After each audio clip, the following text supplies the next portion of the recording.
aircon lah, you need to call somebody service. Why? Dia punya ni tak ni. Angin dia tak ni. Tak, not slow, not same. I check just now. Dust lah, normal lah. 3 months dust. Nanti I check.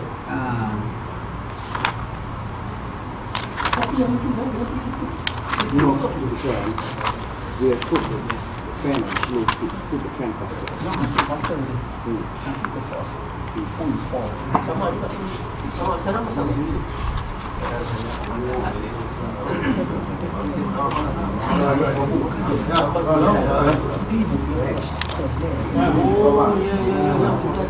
Orang rumah tak sihat.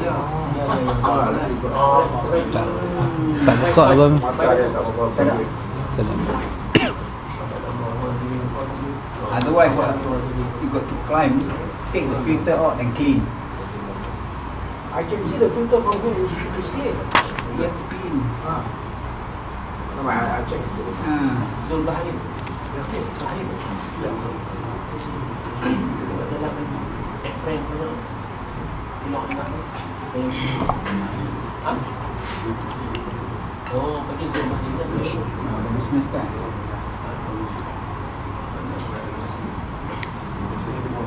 Oh, hijau ah.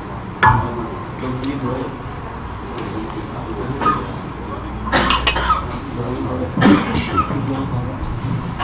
Mati lek water.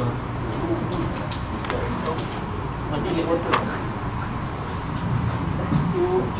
1, 2, dekat.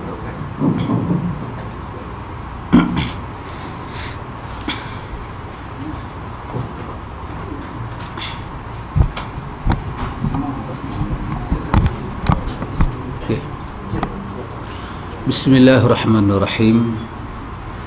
Assalamualaikum warahmatullahi wabarakatuh. Waalaikumsalam warahmatullahi wabarakatuh. Innal hamdalillah nahmaduhu wa nasta'inuhu wa nastaghfiruh wa na'udzu billahi min shururi anfusina wa min sayyiati a'malina. من يهده الله فلا مضل له ومن يضلل فلا هادي له أشهد أن لا إله إلا الله وحده لا شريك له وأشهد أن محمدا عبده ورسوله اللهم آتي نفسي تقواها وزكيها أنت خير من زكاها أنت وليها ومولاها أما بعد. Ikhwatul iman, ikhwatu fiddin, a'azakumullah wa uhibbukum fillah. Alhamdulillah, summa alhamdulillah. Alhamdulillah, ikhwatul iman, kita sambung majlis ta'lim kita. Selalu tiap-tiap hari Selasa petang kita bersama dengan sahabat-sahabat kita daripada Melbourne. Alhamdulillah. Semoga sahabat-sahabat kita di Melbourne dalam keadaan sihat dan walafiat. Kata Melbourne teringat cherry. Oh, cherry dia sedang. Saya pergi petik pokok cherry Pak Mik. Oh. Strawberry saya tak dampi. Cherry, pokok cherry atas bukit kan. Alhamdulillah, bukit sana elok walaupun dia dia jaga elok. Yang kedua sebut Melbourne, tempat saya duduk tu, teringat pizza. Oh Pak Amin, pizza. Ini pizza Turki punya. Yang Turki punya. Ini pizza makan, bukan pizza orang. Pizza makan.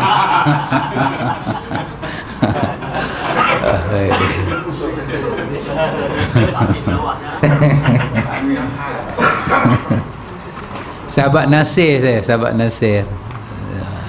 Saya duduk rumah depan dengan sahabat Nasir. Saya duduk rumah Ahmad. Rumah Ahmad beradak dengan rumah sahabat Nasir. Dia yang tukang pergi beli pizza. Makan pizza. Pizza kambing, pizza vegetarian. Berlainan. Dia punya pizza pun tepung dia tu lembut.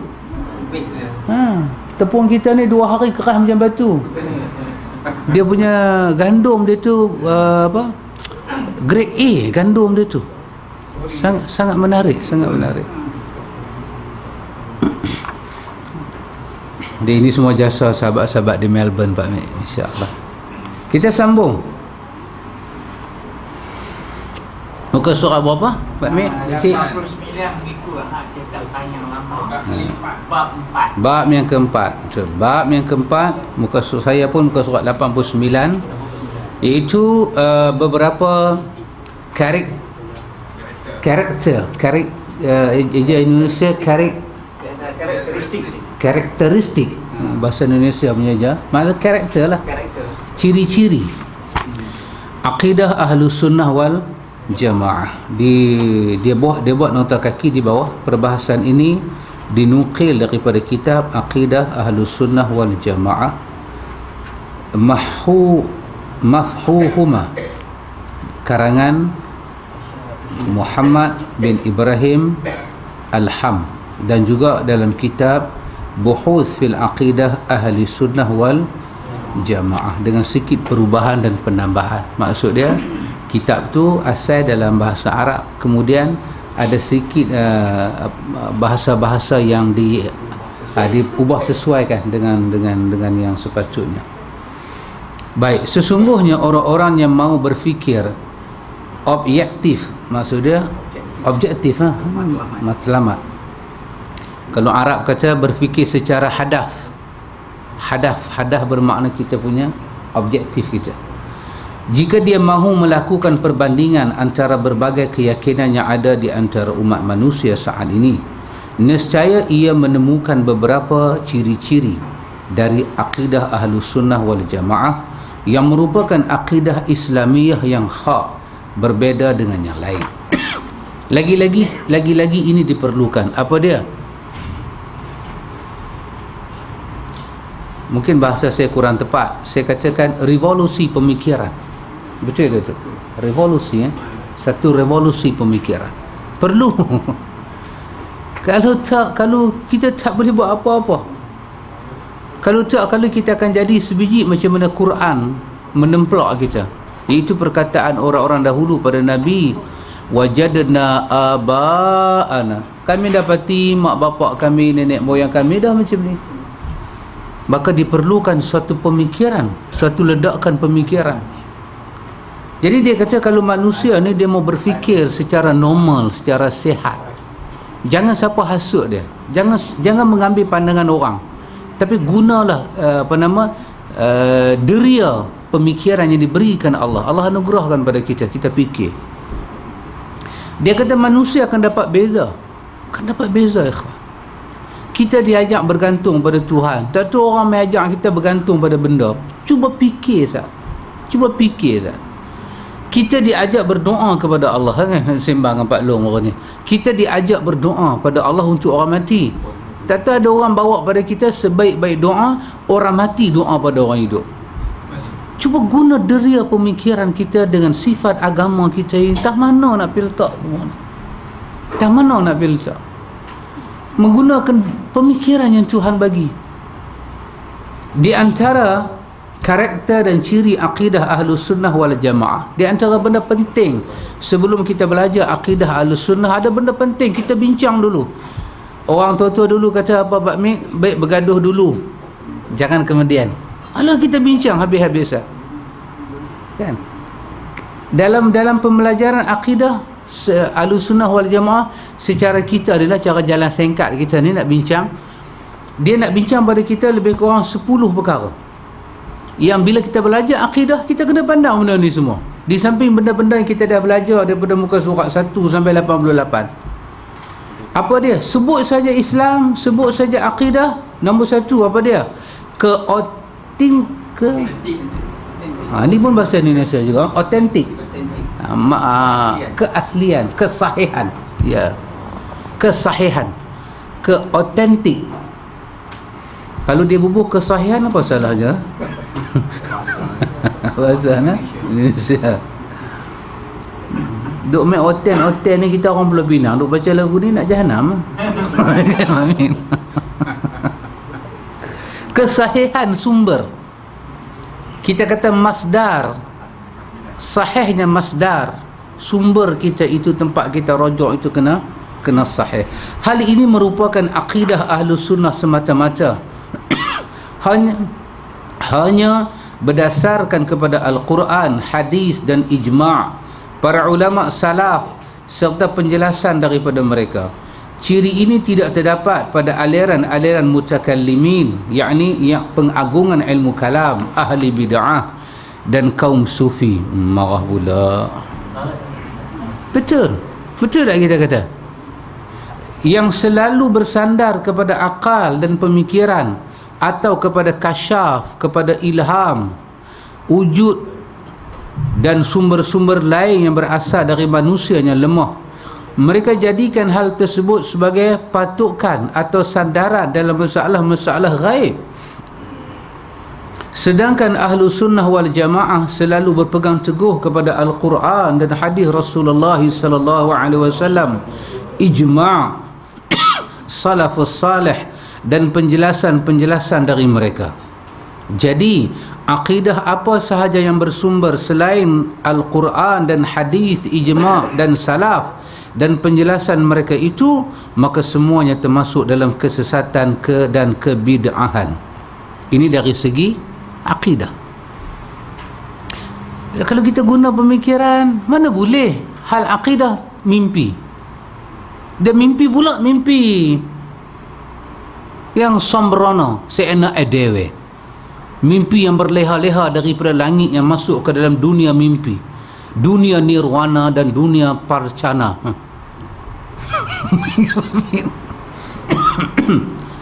Tak boleh lah lagu tu. Kita ambil secara mari kita bercakap secara man to man. Man to man, maksud dia man to man, cakap secara orang yang berhemah. Baik, kita semua kena kembali pada Quran dan Sunnah. Is it true? Yes. Kita semua sepakat kata apa? Bahasa Inggeris, semua kita sepakat. Semua kita sepakat. Nak kata apa dalam bahasa orang putih? We all together. We all agree. Kita agree. Kita masyarakat sepakat yang bawa berkat. Macam apa? Kita semua sepakat di kampung Hai Pening Lalat. Tu pun boleh sepakat. Sikitnya pening lalat di kampung tu. Okey, kita agree dengan satu kaedah. Apa dia? Kita mesti ikut Quran dan Sunnah. Quran dan Sunnah.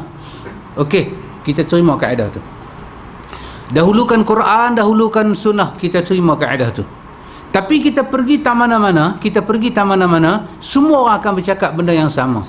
Sebutlah Mu'tazilah ke, Qadariyah ke, Jabariyah ke, Syiah ke, siapa pun akan sebut benda yang sama. Betul tak betul? Balik pada Quran dan Sunnah. Kita tanya soalan yang kedua. Quran dan Sunnah yang ada depan mata kita ni, imam kita Ahlus Sunnah, imam mereka mazhab Syiah, imam mereka berpegang dengan Mu'tazilah, siapa lebih faham Quran dan Sunnah? Quran turun kepada siapa? Dari siapa lahirnya Sunnah?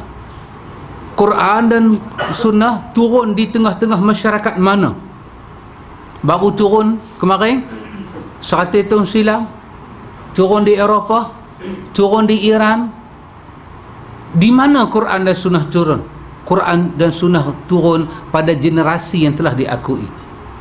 Quran dan Sunnah, yang paling faham Quran dan Sunnah adalah Nabi. Dan kita tak boleh letak orang nombor 2 lebih daripada Nabi faham Quran dan Sunnah. Salah kita kaedah tu kalau kita letak. Baik, kita bertanya, Quran dan Sunnah yang Syiah duk sebut-sebut, Quran dan Sunnah yang kita duk sebut-sebut, Quran dan Sunnahnya orang sufi-sufi semua duk sebut. Antara kita semua puak-puak ni, dengan kita letak sahabat yang mereka hidup dan mati depan Nabi, siapa lebih faham Quran dan Sunnah? Kita kena cari kesepakatan tu dulu. Siapa lebih faham? Dari kita nisbah kepada society kita, masyarakat mujtama' ni, society kita kan lebih faham, society para sahabat kan lebih faham Quran dan Sunnah. Itu kena cari sepakat. Kalau kita kata, saya rasa kita lebih faham dalam bab-bab tertentu daripada para sahabat, kalau kita letak macam tu, bermakna kita telah berada dalam suatu kekeliruan yang amat dahsyat. Kekeliruan ini akan merosakkan kemurnian agama. Dia akan rosak sampai bab akidah, sampai bab ibadah, sampai bab akhlak, sampai bab sosial, sampai bab politik dia akan rosak. Kalau kita kata para sahabatlah lebih faham, pasal mereka berada pada zaman Quran diturunkan. Malaikat turun ke Madinah, malaikat turun ke Gua Hira Mekah. Jibril alaihi salam daripada langit ke Madinah, daripada Madinah ke langit. Jibril alaihi salam sampai kenal Aisyah, Jibril kenal Khadijah. Jibril kata kat Nabi, sampaikan salam aku pada Aisyah, sampaikan salam aku pada Khadijah. Jibril alaihi salam duduk bersila depan Nabi merupa sebagai manusia. Para sahabat menyaksikan kehadiran Jibril. Bertanya iman, Islam, ihsan. Nabi jawab. Akhirnya Nabi kata, hadza Jibril. Mereka kah lebih faham Quran dan Sunnah? Kita kah lebih faham Quran dan Sunnah? Kalau kita dapat letak satu titik mereka lebih faham daripada kita, maka senang kita buat rujukan. Quran dan Sunnahnya ada pada hari ini, zaman ini, milenium ini, pada era ini. Quran dan Sunnahnya ada pada abad ini. Kita kena persoal, sama tak cara pemahaman dia dengan Quran dan Sunnahnya ada pada zaman para sahabat yang kita kata mereka generasi yang baik? Kena tanya soalan tu. Cara kita faham satu ayat, cara sebahagian orang-orang sufi yang melelong ni, sebahagian, saya kena guna perkataan tu sekarang sebahagian yang melelong ni, bila mereka sampai pada ayat apa Pakcik Bari, ayat itu wa'bud rabbaka hatta ya'tiyakal yaqin, akhir daripada surah Hijr. Hari itu saya tersilap, saya kata akhir daripada surah An-Najmi, silap, daripada surah Hijr. Pakcik Bari betulkan saya. Nah, dalam hadis Bukhari, Nabi kata al-yaqin yang ada pada ayat itu adalah al-maut, mati. Sebahagian daripada sufi kata ini dikupas oleh Al-Hafiz Ibnu Katsir dalam tafsir dia pada akhir surah Al-Hijr. Ibnu Katsir kata sebahagian sufi, Ibnu Katsir tak guna perkataan sebahagian, dia kata sufi. Saya orang yang menghayati rukun negara, kesopanan dan kesusilaan, maka saya kata sebahagian. Mereka kata apa? Maksud al-yaqin itu ialah wujud keyakinan. Kita beribadat pada Tuhan sampai nak wujud yakin. Bila yakin tu dah mai, kita boleh stop ibadat. Pasal tu martabat dah tinggi, martabat dah naik ke atas, saya tak payah ibadat. Pasal apa? Al-yaqin tu dah sampai. Pasal Quran kata wa'bud rabbaka hatta ya'tiyakal yaqin. Dan kau beribadahlah pada Tuhan kau sampai datang al-yaqin. Tak apa, dia boleh faham macam tu, kita boleh faham secara al-yaqin. Mari kita ambil dua kepahaman ini, kita kembalikan kepada kepahaman para sahabat. Bagaimana sahabat faham ayat itu? Bersedia tak kita menerima seluruh kepahaman yang silap setelah kita jadikan para sahabat sebagai sumber yang sahih dalam rujukan kita? Balik pada mereka. Kita tengok banyak masyarakat kita kata ini kita boleh buat baik, apa salahnya, tak bercanggah. Simple sahaja. Mari kita melihat generasi yang terbaik. Mereka buat dah itu. Kenapa Al-Hafiz Ibnu Katsir sampai kata dalam tafsir Ibnu Katsir dia pada suratul Najmi, dia sampai ayat 38-39. Bila sampai ayat itu, wa alaysa lil insan illa ma sa'a, maka dia kata sepatah, kalaulah kita bertemu dengan semua kebaikan, lau kana khairan lasabaquna ilaihi, kalau benda tu kita anggap baik, nescaya para sahabat boleh dulu daripada kita. Artinya Ibnu Katsir nak ajak kita kembali rujukan kepada para sahabat. Jangan fikir kebaikan, fikirlah kebaikan keduniaan, tapi dalam hal beribadah pada Tuhan, hal akidah, hal akhlak, kita kena kembali pada generasi yang diiktiraf. Apa Nabi sebut dalam hadis Imam Muslim, khairun nasi qarni summa alladhina yalunahum summa alladhina yalunahum. Maka pasal itu kita panggil mereka salafu salih. Dan kita dah belajar dah apa makna salafus salih. Kalaulah manusia mau ada satu center tempat rojok lagu tu, saya kata tak ada masalah, Haji.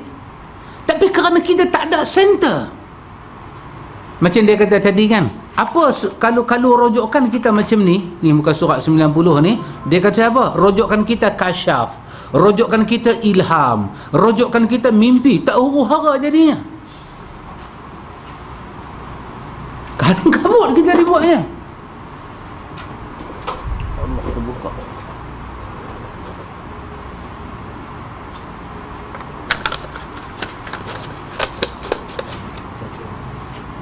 Kerana itu ikhwatul iman, mesti kita tahu tak mana kita nak rojok. Sebab kalau kita tak tahu nak rojok tak mana, Allahu Akbar. Quran kata apa pada kita? Kita nak belajar dengan Quran. Quran kata, nisa'ukum harthul lakum fa'tu harthakum anna syi'tum. Baqarah kan? Isteri-isteri kamu adalah ladang, datanglah, berguirlah, bercampurlah dengan bini kamu daripada mana jalan kamu nak mai. Apa maksud ayat ni? Kita dengan bini kita halal, kita nak jimak dia atas kita lah. Jangan buat benda-benda haram. Jangan ketika dia uzur, jangan daripada kawasan dubur. Nabi sebut ini semua tak boleh. Dan Nabi sebut apa? Bila kita bersama dengan isteri, dilaknat mana-mana pasangan lepas dia bersama dengan isteri dia, lepas tu dia pergi cerita ke orang, dilaknat. Lepas tu orang tanya balik Aisyah, soalan yang orang tanya pada Aisyah, Atta tanya pada Aisyah, soalan apa? Soalan isteri mandi dengan suami. Isteri melihat aurat suami, suami melihat aurat isteri. Aisyah jawab apa? Aisyah kata, aku dengan Nabi mandi bersama. Sudah, tak usah duk tanya apa dah. Tak faham ke apa aku cakap? Ayat tu kata, nisa'ukum harthul lakum fa'tu harsakum. Wanita itu ladang untuk kamu. Aisyah jawab apa dia? Tanya apa masalah aurat ni? Dia bini hang suami dia. Aisyah kata, tanya apa? Aku dengan Nabi mandi bersama. Nak tanya lagi? Nak aku hurai panjang mana lagi? Tiba-tiba datang hadis, siapa-siapa melihat aurat isteri dia, maka bila dia tua, rabun biji mata dia. Macam mana itu? Macam mana itu? Ni yang kami duk pakai cermin mata ni pasal kerja tu. Dia buat kerja tu, Pak Mik. Pasal tu sumber tu kena jagalah. Kalau kita tak jaga sumber, kita kata sampai kita ni kena malu, sampai peringkat kita sama dengan isteri kita pun kena pejam mata. Ayat ni nak buat macam mana? Hadis Aisyah nak buat macam mana? Akal kita yang waras nak buat macam mana? Sifat agama ni nak letak macam mana? Pasal tu tajuk kita ni keotentan sumber. Saya kena, pasal ada cikgu, saya tak boleh buat lebih kurang. keotentikan sumber, very important. Sumber orang putih panggil apa? Sos. S-O-S. Oh, sos. Sos ni maksud dia sumber lah. Asli, original, purity sauce. Purity sauce. Pasal kita di Melbourne, Pak Min. Jangan duk bayang kita di sini, Pak Min. Kita di Melbourne. Melbourne dah isyak dah kot. Baik, ikhwatul iman. Sedangkan ahlu sunnah wal jamaah, dia berpegang pada Quran. Dia nak lihat Quran dulu, dia nak lihat hadis dulu, dia nak tengok ijma' dan dia nak tengok salafus salih. Itu ciri ahlu sunnah. Awak kata boleh, awak kata tak boleh, saya nak tahu satu benda, salafus salih buat macam mana.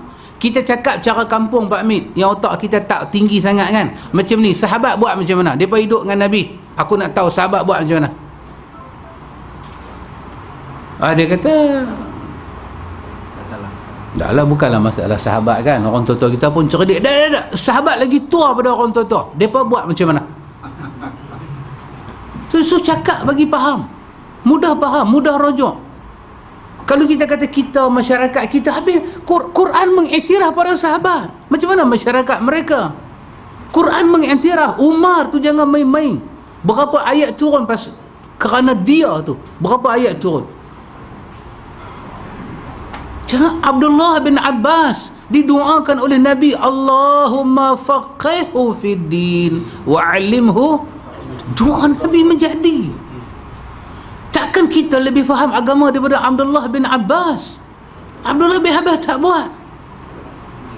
Maka pasal itu dah lebih-lebih hal akidah lah, ikhwatul iman. Semalam dah kita belajar kan. Apa kita belajar? Bagaimana kita nak cari ilmu.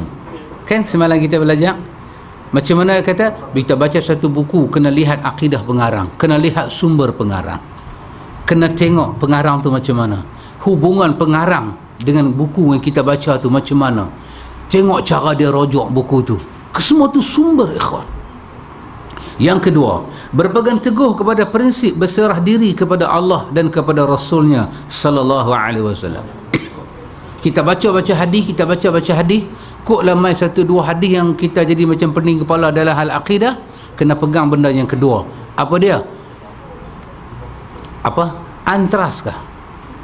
Kepercayaan paling tinggi. Antras kah? Bukan. Trust saja, dia tak ada bahasa lain. Trust. Tapi trust tu level high lah. Kita bagi satu kepercayaan pada Allah dan Rasul. Ini ayat Allah, ini bahasa Rasulullah, so beri kepercayaan. Beri kepercayaan. Dan Nabi cakap macam tu. Jangan kita menjadi pakar bahasa. Sebab masa Nabi bercakap, bukan Nabi bercakap tak ada orang, Nabi bercakap depan sahabat. Bukan Nabi buat kuliah dalam dewan, dalam satu studio buat rakaman. Hari ni kita ada satu rakaman Nabi, sahabat tak ada. Nabi cakap kullu bid'atin dhalalah wa kullu dhalalatin finnar. Sahabat tak ada. Nabi bukan cakap, Nabi cakap depan sahabat menggunakan bahasa Arab, sahabat faham. Sahabat tahu nahwu, sahabat tahu saraf. Nabi kata kullu bid'atin dhalalah wa kullu dhalalatin finnar. Nabi kata iyyakum wa muhdatsatil umur fa inna muhdatsatil umur bid'ah wa kullu bid'atin dhalalah wa kullu dhalalatin finnar. Semua Nabi kata kullu muhdatsatin, kullu bid'ah, kullu bid'atin finnar. Semua Nabi kata kul. Semua sahabat orang Arab. Maka kena menyerah kepada bahasa Nabi, kena percaya, letak keyakinan yang tinggi pada bahasa Nabi. Akidah adalah masalah yang gaib, dan hal yang gaib itu hanya tegak dan bersandar kepada kepasrahan, taslim, serta keyakinan sepenuhnya mutlak kepada Allah dan Rasulnya sallallahu alaihi wasallam. Maksudnya hal tersebut adalah apa yang diberitakan Allah dan Rasulnya, wajib diterima dan diyakini sepenuhnya. Taslim merupakan ciri dan sifat kaum beriman yang kerananya mereka dipuji oleh Allah Subhanahu wa taala. Firman Allah, Alif Lam Mim. Betul Pak Long? Panjang dah cukup nah? Kena tanya Pak Long. Saya mengaji tajwid dengan Pak Long. Zalikal kitabu la raiba fih hudal lil muttaqin. Betul Pak Long? Cara wakaf dah. Pasal dia ada 3 segi tu kan. Alladzina yu'minuna bil ghaib. Alif Lam Mim. Kitab Al-Quran ini tidak ada keraguan padanya, petunjuk bagi orang yang bertakwa, iaitu mereka yang beriman kepada yang gaib. Tak ada ragu dengan Quran, taslim.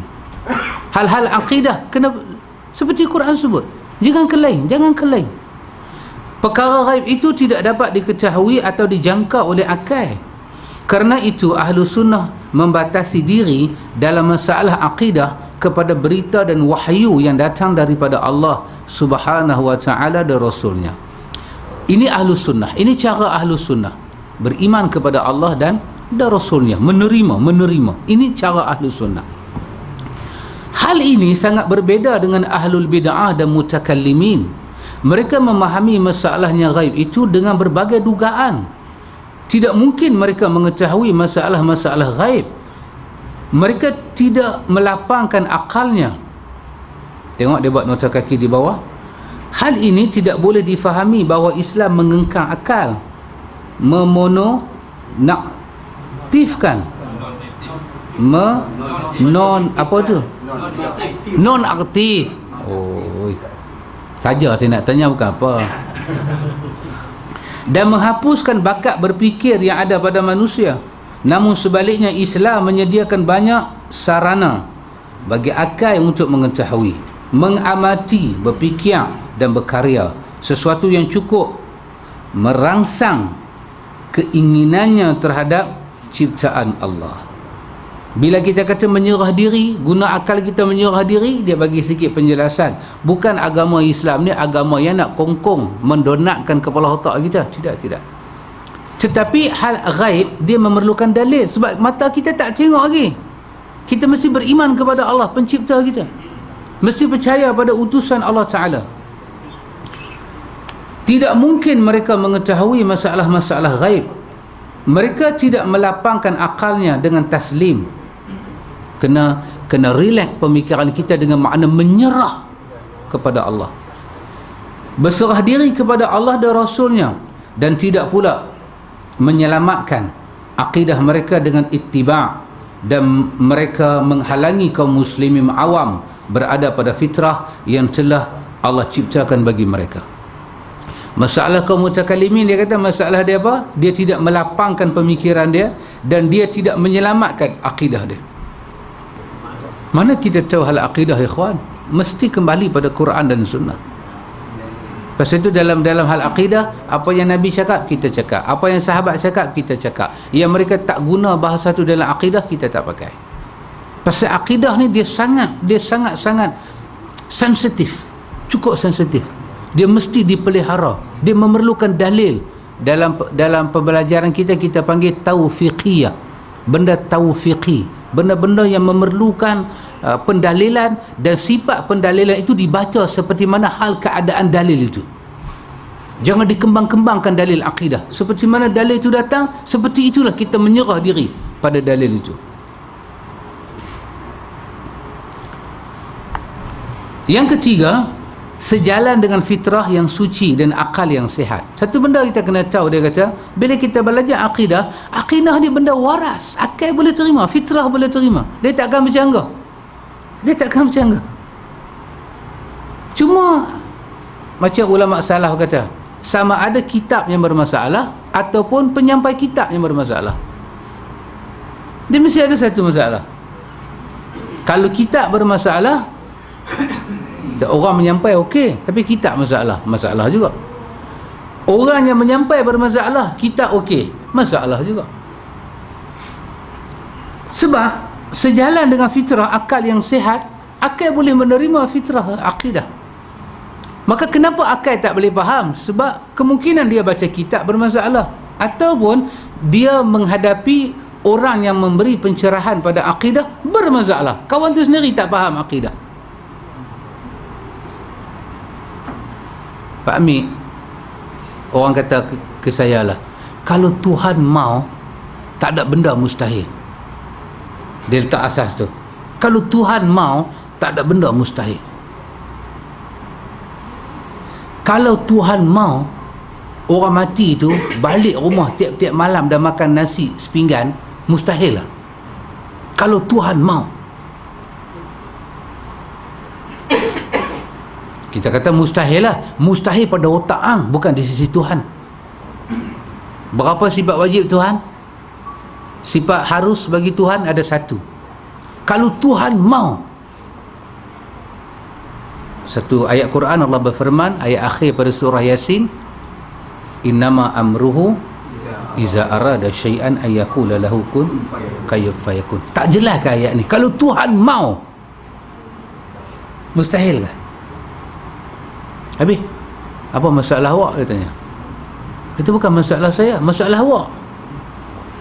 Masalah saya bukan masalah saya, masalah awak. Masalah awak, awak memasukkan kemahuan Tuhan macam mana awak punya mau. Bolehkah Tuhan mau apa yang bercanggah dengan kalam dia? Tuhan kata arak itu haram, kita kata kalau Tuhan mau, Tuhan boleh bagi arak jadi halal. Kalau Tuhan mau, arak boleh jadi halal. Apa dalil dia? innama amruhu iza arada syai'an ay yaqula lahu kun fayakun. Kalau Tuhan kata kun, tertukar satu ayat dalam Quran, jadi halal. Kalau Tuhan mau, kita kata hang fikir aku mana cakap macam tu. Kalau Tuhan punya mau, hukum zina boleh jadi harus. Kalau Tuhan mau. Boleh ke cakap lagu tu? Kalau dia mau lagu tu, dia hantar Nabi, dia berturun kitab buat apa? Kalau dia mau lagu tu, Islam tak akan ada kitab. Pasal kemahuan Tuhan kita belum tahu. Nescaya Quran dia akan turun tak putih-putih sampai kiamat. Pasal kemahuan Tuhan belum selesai. Fa'alul lima yurid. Tuhan buat apa yang dia mau. Kenapa ada ayat al-yauma akmaltu lakum dinakum? Nak bagi tahu kata siapa tak boleh masuk campur dah agama Tuhan, dah selesai. Tu ayat al-yauma akmaltu lakum. Ayat tu tak patut turun lagi kalau kita punya tafsiran macam tu. Kalau Tuhan mau, yang mati boleh hidup balik. Kalau Tuhan mau. Kita kata boleh jadi ke? Astaghfirullahalazim, dia kata. Tuhan dah tunjuk zaman Isa dah jadi. Dia punya mau lah tu. Kita kata dah, takkan jadi lagu tu. Pasal apa? Pasal apa yang berlaku dalam zaman Isa, Tuhan cerita balik. Bukan Tuhan beritahu keadaan itu akan berlaku, dia cerita balik. Dia cerita benda yang kisah. Pasal itu nama Qisasul Anbiya, kisah yang dah berlaku. Dan sekarang adakah dia mau macam mana kisah yang dah berlaku? Dah. Dia kata al-yauma akmaltu lakum dinakum. Turun ayat tu, dia petri habis, dia sel semua. Akal manusia, emosi manusia, pandangan manusia tak boleh masuk campur agama dia. Nak tahu dia mau ke dia tak mau, tanya Rasul dia. Yang mana Rasul dia minta kita buat, tu Tuhan punya mau. Yang mana Rasul minta kita hindari, tu Tuhan tak mau. Yang mana dia nak beritahu haram, dia abang akal Rasul dia. Yang mana dia nak beritahu wajib, dia abang akal Rasul dia. Al-yauma akmaltu lakum dinakum. Pasal apa wahyu Ustaz? Wahyu turun dengan membaca. Pasal apa wahyu awal turun? Muhammad tak bercakap dengan hawa nafsu. Kenapa wahyu akhir turun? Al-yauma akmaltu lakum dinakum. Dia seal dah. Jangan siapa masuk campur. Sampai Imam Ahmad kata, apa yang menjadi agama zaman Nabi, itulah agama. Apa yang tidak menjadi agama zaman Nabi, dia bukan agama. Pasal itu dia kena waras. Islam ni bukan agama yang macam tu, magic. Islam bukan macam agama kawan duk jual apa-apa ambil tepi jalan. Encik punya muka saya ada kesian, dia ada tengok ini batu ambil malam Jumaat kemian kasih taruh, segala hajat dia boleh tunai. Islam bukan agama macam tu. Dia jual batu, dia kesian dekat muka orang malam Jumaat berasap, hajat semua boleh main, dia duduk tepi jalan jual batu. Pasal apa dia tak pergi berasap? Duit boleh turun berum. Kalau semua miracle Allah buat Nabi Muhammad naik Isra' Mi'raj, very miracle. Tapi kenapa hijrah Nabi pakai kaki jalan pergi? Tuhan berkuasa buat buruk naik ke langit. Tuhan tak boleh bagi satu buruk ke Madinah pergi Mekah pergi Madinah. Tapi Allah nak Nabi dia merentasi setiap kejeritan lantera yang membakar kulit Nabi dia. Dia nak Nabi dia sembunyi. Dia nak Nabi dia lari. Dia nak Nabi dia lapar. Dia nak teman yang meneman Nabi dia tu rasa takut dan dia nak tolong. Itu agama, waras, fitrah. Nabi menangis berdoa, kita selesai dengan abakadabra. Tu macam punya abakadabra, puk, candy jadi duit. Candy jadi duit Pak Mi. Candy buat pada nyok jadi duit. Janganlah. Pasal tu kena faham benda ni sebelum belajar akidah. Pasal lagi dalam akidah orang nak cerita pelik-pelik. Akidah menceritakan benda-benda ghaib. Ni benda ghaib apa kita nak dengar ni? Hal ini merupakan akidah Ahlus Sunnah wal Jamaah, berdiri di atas prinsip ittiba', mengikuti, ibtida', meneladani, dan berpedoman kepada petunjuk Allah, bimbingan Rasulullah sallallahu alaihi wasallam. Akidah generasi salafus salih, salaful ummah, akidah Ahlus Sunnah bersumber daripada sumber fitrah yang suci dan akal yang sehat serta pedoman yang lurus. Betapa sejuknya sumber rojokan ini, sedangkan akidah dan keyakinan golongan lain itu hanya merupakan khayalan dan dugaan yang membutakan fitrah dan membingungkan akal belaka. Satu masa kita belajar akidah, dia bagi stop pun siakai kita. Bila stop kita jadi mencari-cari, maka dia mencipta bahasa-bahasa yang berleha-leha ke dunia khayalan. Tak dapat, itulah permulaan dapat. Oi, kita dah jam dah. Dia kata kita baru sampai kepada starting untuk dapat. Nak dapat apa? Tak tahu. Kita tengok berbeza akidah Ahlussunnah.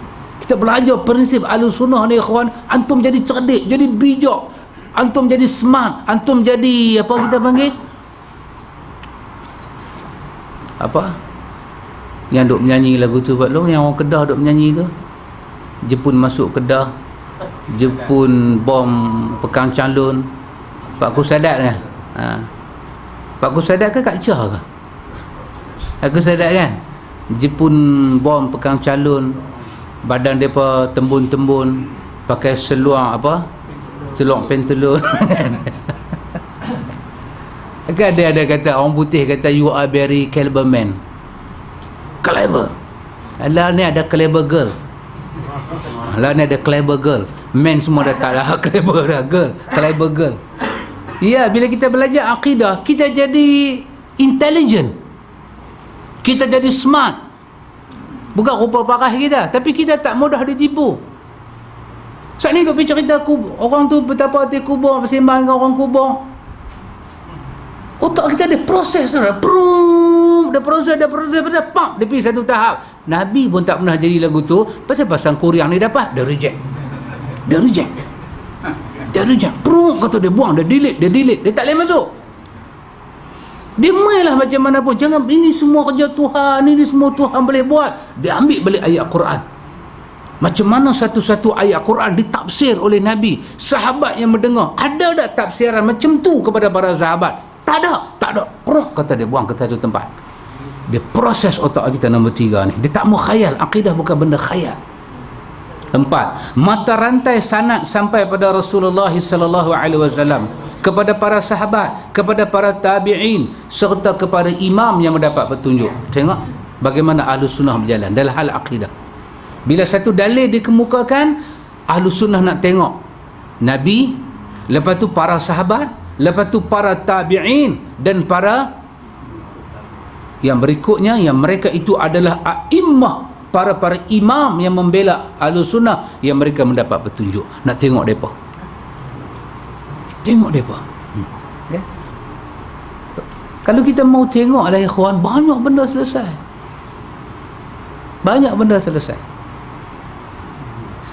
Satu contoh ni tidak menarik lah. Contoh ni tak menarik, tapi saja nak bagi faham, boleh selesai. Orang duk berkelai berkawan lah kita lah. Berkelai kena ya roh ni boleh buat ke tak boleh buat, boleh buat ke tak boleh buat. Yang boleh buat pun ada dalil, tak boleh buat pun ada dalil. So very easy. Terselesai benda ni. Kita ada para imam yang kita percaya. Imam masjid ni semua tak mahu. Imam kita maksud di sini imam mazhab. Straight go through pada imam mazhab. Mazhab siapa? Mazhab Asy-Syafi'i. Boleh ke tak boleh? Satu kitab yang kita sepakat sumber ilmu tu Imam Syafi'i punya. Ambil Al-Um, ambil Al-Majmu' ni, kitab-kitab tiang seri fiqh Syafi'i. Buka satu bab, tengok dia kata apa dalam kitab dia. Semua orang berlapang dada. Dia kata wa uhibbu dalam Al-Um, dalam Al-Majmu', dan yang aku suka. Siapa aku suka tu? Tadi Abu Abdullah Muhammad bin Idris. Abu Abdullah Muhammad bin Idris. Ni bukan imam baru tau. Ni nama Imam Syafi'i. Itu kejut pula. Tengok, dia berkeluar nama orang baru pula. Dah bukan orang baru, orang lama lah tu. Imam Syafi'i. Nama dia Abu Abdullah Muhammad bin Idris. Dia fatwa-fatwa dia ada dalam Al-Um. Dia kata yang wa uhibbu, yang lebih aku suka jiran dan kaum keluarga terdekat buat makan sehari semalam bagi kepada kawan yang ditimpa musibah mati. Siapa yang kata? Dia kata, so apa kita kena buat? Kita mazhab Syafi'i, cuba sedaya upaya hidupkan budaya tu, jangan bagi khilaf. Settle lah masalah, settle lah. Ada mati tak mana-mana,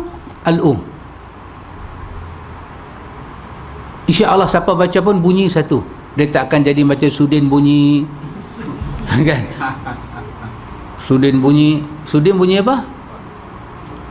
Sudin bunyi Arab, Aziz bunyi syair. Ini syair lah. Aziz kata apa dia? Sang kancil menghadap Sultan Firaun, dia beritahu. Mana ada Firaun pakai sultan lah, dia kata. Mana aku tahu. Mai kat Din kata Arab lah. Wal qurma. Tak ada dia padang pasir nak buka puasa, tumpuk-tumpuk tai unta. Tai unta dia beritahu. Mai Ramli selamat. Tak ada berkelih-berkelih apa, sengap terus. Tak mau nak berkelih apa. Semua baca bunyi dia sama. Ustaz mana pun baca sama. Cuba bagi tahu pada orang, mai kita hidupkan. Kita cuba sedaya upaya hidupkan apa yang imam yang kita sepakat dia mendapat petunjuk daripada Allah. Dia kata macam tu, mai kita bekerja keras buat masyarakat lagu tu. Selesai bab kita. Dia bawa hadis perang Mu'tah, dia himpun dalam kitab dia. Dia bawa perkataan sahabat Nabi yang menyatakan kunna na'udu al-ijtima' indal maiti wa sana'a at-ta'am. Kami mengira kalau pergi duduk rumah si mati, lepas tu makanan dihidangkan, kami kira itu daripada dosa meratap. Yang kata tu sahabat. Semua ni mesti menjadi rojokan untuk kita, untuk selesaikan masalah kita. Pasal apa? Pasal agama ni dia fitrah, ya kawan. Dia fitrah. Dia tak boleh lawan dengan fitrah. Orang susah kita tolong, fitrah. Orang kaya tolong orang susah, fitrah. Orang kaya pipau duit orang susah, tu bukan fitrah. Pipau lagi kat atas, tu bukan fitrah. Ni dia kata mata rantai kita belajar agama. Pastikan mata rantai ni yang kita duk panggil dalam bahasa Arab sanad tu. Sanad tu, mata rantai tu mesti bersambung. Kalau kita ambil daripada bawah, dia tulis daripada atas, kita ambil daripada bawah, apa dia? Satu, para imam, lepas tu naik kepada para tabi'in, lepas tu naik kepada para sahabat, lepas tu mesti sampai pada Nabi. Dan mata rantai tu kena sampai seperti yang pertama, secara autentik, secara sahih, kena sampai. Tidak ada satu prinsip pun daripada prinsip-prinsip akidah ahlu sunnah wal jamaah yang tidak mempunyai dasar atau sanad atas qudwah dari para sahabat. Tak ada. Ahlu sunnah, dia tak ada dalam ahlu sunnah ni buat satu kerja ibadat dalam ahlu sunnah, lepas tu tak tengok para sahabat. Tidak qudwah. Tak ada. Simbol ahlu sunnah ikut para sahabat. Simbol ahlu sunnah. Ahlu sunnah ni dia ittiba, dia mengikuti, ittiba. Dan yang kedua dia iqtida, apa dia? Meneladani. Dia ittiba dan iqtida. Dia nak ikut dan cara dia ikut tu, dia teladan benda tu, dia tengok. Ikhwan, bila kata ikut Nabi ni ikhwan, kita tak perlu nak jadi bimbang boleh ke tak boleh. Very simple to understand. Macam mana kita kata ikut Nabi? Very simple to understand. Semayang macam Nabi semayang. Dia tak jadi raplah. Sampai saya tengok Nabi kan? Jangan, itu semua soalan orang gemuruh. Nak semayang macam mana? Sampai saya tengok Nabi ke? Sampai saya tengok Nabi ambil semayang. Tak ada. Simple. Ni kita semua ni ada pengalaman mengaji zaman silam. Betul tak Datuk? Kita ada pengalaman. Betul Pak Long? Dulu kita mengaji dengan satu guru. Guru kita pakai serban, guru kita pakai baju Melayu, pakai kain pelekat, guru kita pakai jubah. Kita sebagai murid ikut tak dia? Macam mana dia pakai serban sengit kok mana, ekor tu juntai kok mana, serban dia tebal ke nipis, kita ikut tak? Kita ikut dia sampai muka kita tukar jadi muka dia ke? Tak. Sampai kawan-kawan kita yang lain tengok kita, amboi hang ni ikut sungguh ustaz kita nah. Apa maksud dia? Kita bagi sama cara kita lilit serban. Kita duduk depan cermin, kita kata sama ni. Kita kata sama. Orang lain tengok sakit hati dah, kita kata sama. Betul Pak Amir? Cara kita kilit kita, orang tengok sama. Itulah maksud dia tiru. Tiru. Bila kata tiru Nabi, bukan nak pergi suruh kita ni bertukang 4 kaki 4 inci pergi jadi 6 kaki macam Nabi. Dah. Bukan suruh nak pergi tukang suara jadi suara Nabi. Dah. Bukan nak pergi tukang slim badan. Orang begitu Nabi dengan dada dengan perut sama. Bukan nak tukang macam tu. Dah. Bila kita semayang tu, kita bongkok. Tapi bila kita rokok tu, kita rokok macam Nabi rokok. Tapi kita bongkok. Itulah semayang macam Nabi. Bukan sampai bila kita rokok tu orang jadi confused. Astaghfirullahalazim. Ya Allah, ya Rasulullah. Dah. Yang tu dah buat ramai nama dia. Bukan macam tu. Kita baca dalam hadis Nabi rokok macam mana? Dia ambil 2 tangan dia, pegang tempurung lutut dia. Kita buat lagu tu. Bila Nabi rokok macam mana? Ni, antara lengan dia ni dengan dia punya apa? Ni panggil apa? Lambung ke? Rusuk. Dia tak bagi rapat. Dia buka. Kita buka. Tapi bila kita buat lagu tu, cara kita pegang, orang kenal lah kita. Kata tu Pak Amir semayang. Pak Amir lah semayang. Tapi cara Pak Amir buat tu dia nak tiru Nabi. Itulah maksud tiru Nabi. Bukan sampai bila satu orang dia buka-buka tu orang pakat terkejut. Astaghfirullah, pakat duk bangkit dah. Ya Rasulullah. Dah, bukan macam tu. Kita disuruh ikut Nabi, ikut macam tu. Nabi takbir. Kita nak takbir tengok macam mana. Macam kita dah ikut orang-orang yang kita suka pakai serban, pakai jubah lagu dia. Macam tu ha.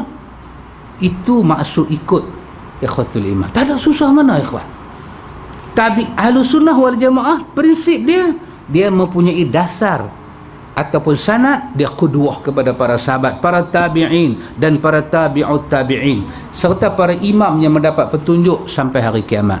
Hal ini sangat berbeza dengan akidah kaum mubtadi'ah. Antum tengok cara Ahlus Sunnah dengan cara satu puak lain dia berbeza. Iaitu mereka menyalahi kaum salaf di dalam berakidah. Depa menyalahi, depa berlain total cara depa rujuk dalam akidah ni dengan cara salaf. Akidah mereka merupakan hal yang baru, tidak mempunyai sandaran daripada Quran dan As-Sunnah ataupun dari para sahabat Nabi SAW dan tabi'in. Oleh kerana itu mereka berpegang kepada kebid'ahan sedangkan setiap bid'ah itu adalah sesat. Pasal itu akidah dia sangat sensitif, kita jaga ikhwan. Yang kelima, akidah Ahlus Sunnah jelas dan gamblang. Mu ni apa Agus? Aduh Gus. Gamblang apa itu? Terang. Ya. Agus tak jawab pula. Sahabat kita lagi seorang mana? Sunardi mana? Waduh Sunardi, enggak kelihatan kamu. Maksudnya jelas lah, terang. Jelas, terang. Dalam Imam Ibn Katsir sebut dalam Suratul Maidah, dia tak bersih surah Maidah, dia kata Ahlus Sunnah, dia kata salaf ni dia satu tariqah yang sahal dan wadih. Satu perjalanan yang mudah dan jelas. Itu Ahlus Sunnah. Akidah kita pun lagu tu. Dia jelas, dia mudah dan dia terang. Akidah Ahlus Sunnah mempunyai ciri khas, iaitu jelas dan terang, bebas daripada kontradiksi dan ketidakjelasan, jauh daripada filsafat dan kerumitan kata dan makna. Tak ada. Jelas. Allahu Ahad, Allahu Samad. Dia tak pakai bahasa-bahasa yang bagi rumit, keliru. Tak ada. Akidah Ahlus Sunnah bersumber daripada firman Allah yang sangat jelas, yang tidak datang kepadanya kebatilan, kepalsuan, baik daripada depan maupun daripada belakang. Bersumber daripada sabda Nabi SAW yang beliau tidak pernah berbicara dengan hawa nafsu. Ikhwan, sampai tahun situ ikhwan, kita berhenti. Kalau Allah nak bagi petunjuk kat kita, dapat dah. Cuba tengok, saya ulang balik nah. Saya ulang balik. Antum cuba tengok sampai pada titik tadi.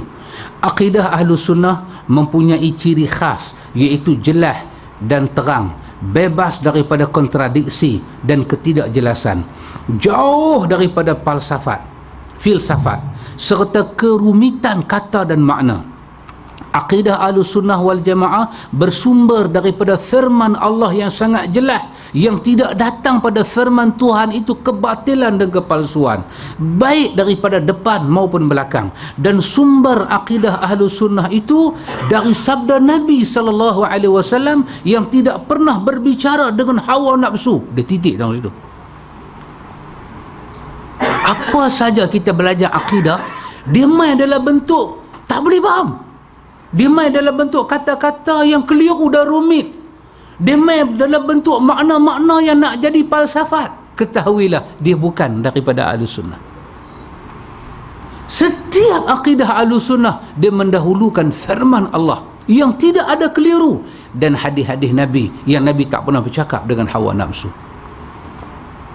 Apa saja Nabi cakap tentang akidah-akidah Ahlus Sunnah ni, kita kena kata sami'na wa ata'na. Nanti kita akan jumpa apa Imam Syafi'i suruh kita cakap. Apa Imam Syafi'i suruh kita cakap bila kita duk belajar akidah, duk belajar ni semua. Apa Imam Syafi'i suruh kita kata kalau kita jumpa dalil-dalil yang kita rasa macam lagu nak pening kepala, kita rasa dalil-dalil tu macam aduh, rasa macam susah nak faham. Cuba tengok muka surat 162. Muka surat 162. Sahabat Melbourne, cuba tengok muka surat 162. Tengok di bawah tu dia kata